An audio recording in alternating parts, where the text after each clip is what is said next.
Now let's look back. 30, 40 years ago, America single-handedly dominated every spheres of the world, relating from after the World War II, setting up the United Nations, and bringing every nation together to sign, to leave, to be a democratic system, to turn the world to a democratic system.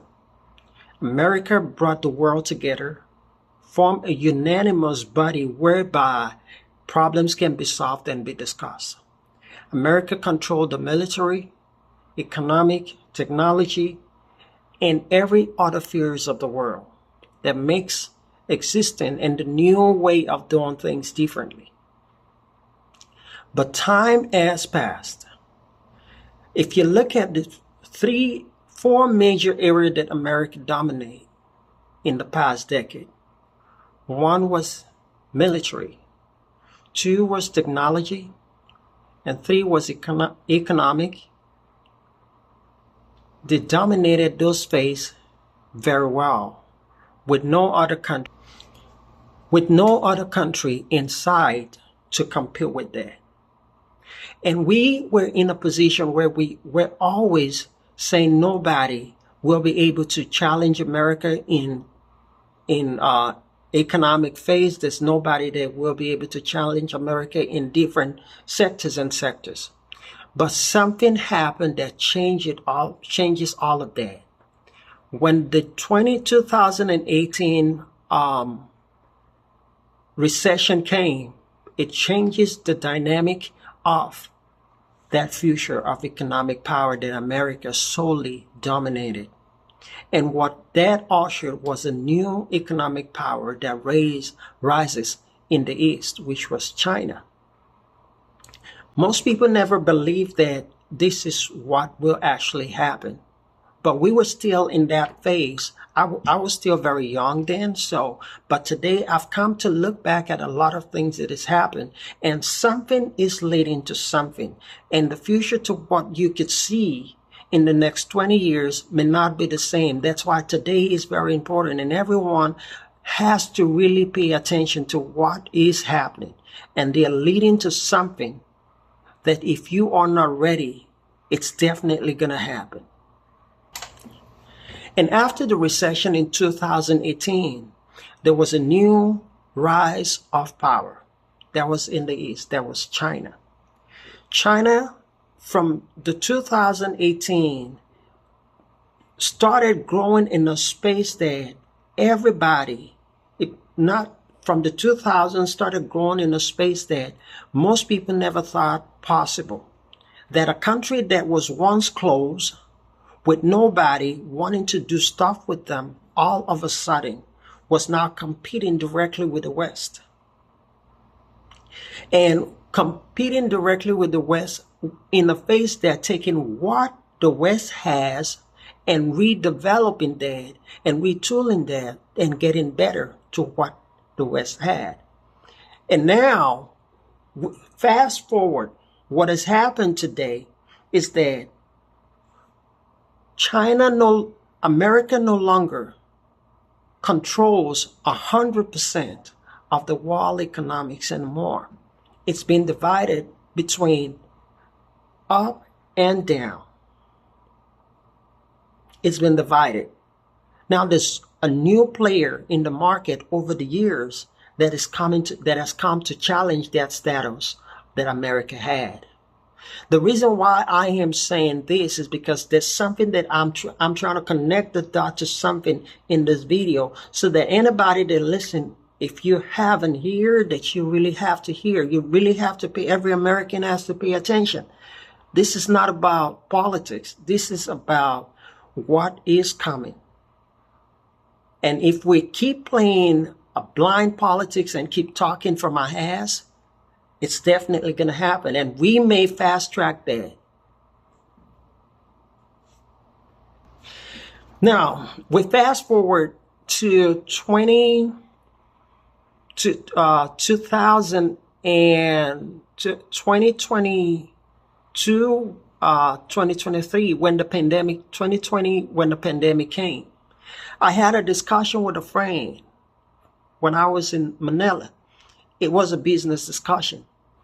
And we talked about different markets that we wanted to, that it's potential to do business in. And during that time, before the pandemic came, without me saying this, every one of us, personally, I've heard that America, the new superpower is China. Every one of us, we've heard that. It's the East, it's no longer the West, and the West is in decline, and that's, but what happened was that the pandemic came and it slowed that trajectory. And before the pandemic, like I was saying before, I had this discussion, and the group of the business guys with me, and I told them, I said, now, this is not about against China, against any country or any, none of that. This is a pure video and a pure mind clarity thoughts. Okay.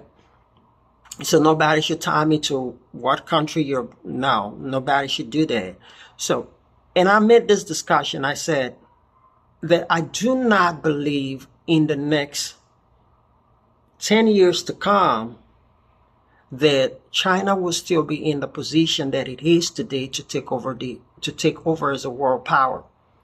And they said, and in that meeting, those guys told me it's not possible. There's nothing they can slow it down. There's nothing, because what is happening is an aggressive, it's more powerful than we thought, than we think.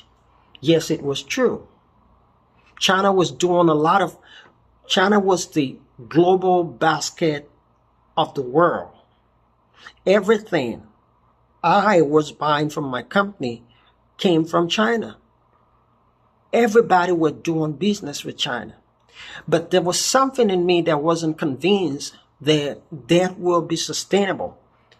There was something in me that told me that there will be a point of a slowdown with China.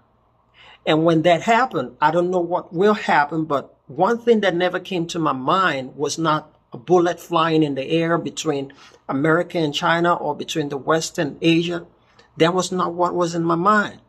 But there was something that was telling me something will go wrong somewhere that will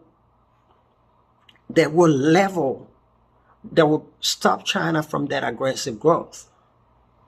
Fast forward, the pandemic came.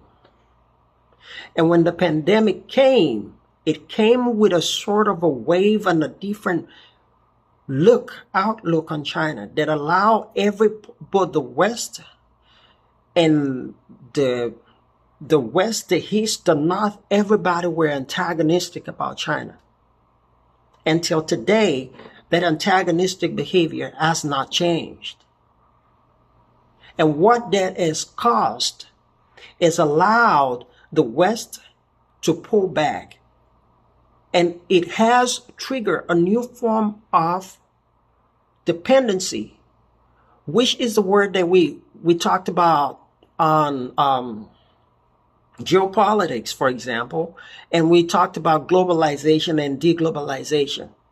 Remember, the world started from deglobalization. People were still trading with each other, but not in a strong volume like what it was or what it is today. So when that happened, when the pandemic happened, something happened. Antagonistic behavior and thinking rose up against China. And when that happened, the next thing that started happening again was a systemic decoupling. It was a systemic decoupling where every country no longer think of, I need to depend on one country for my need of my people. Every leader started thinking about self-dependency. Although trade is still going on and people still doing business together across the board, but it's not the same way it was before the pandemic. Now, what does that tell you? Predictability. It tells you about the future of the world. But if we can see, because a lot of time things have been said that we don't pay attention to. Nobody thought a pandemic would come and would shut down the whole world. Nobody thought that. I never saw it. I never dreamed about that. But there were people, few people that were communicating that, but we never paid attention.